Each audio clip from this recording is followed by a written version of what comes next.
اليوم جيتكم بشاباتي باش نحكي لكم على البنة، على طريقة شاباتي حي المليحة. اكيد مفمش شكون ما سمعش بها ولا ما يعرفهاش.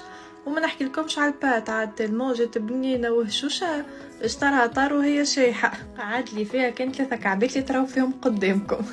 هيا نبداو مع بعض الغسات.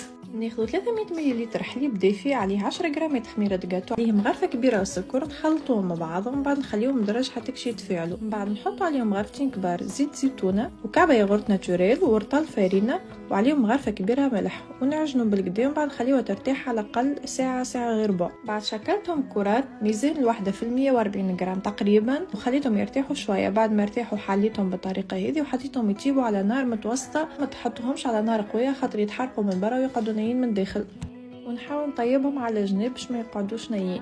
توا باش نعمل العظمه متاعي، حطيت الزبده في المقله باش ما تلصقش، وحطيت عظمه وحليتها بالطريقه هذه، وحطيت فيها جبن غرويير من داخل وسكرت عليها، وحطيت جبن شيدار من الفوق. هذه الطريقه اللي يعملوها شاباتي في حي المليحه. من بعد عمرت الشاباتي متاعي، حطيت هريسه ومايونيز وشويه طن، ومن بعد حطيت العظمه متاعي اللي طيبتها ديجا. اي فوالا الشاباتي متاعي ومتاعكم هكا حضرت، وجربوها راهي بنينه والبات طريه تعمل كيف. صحه وبشفاء.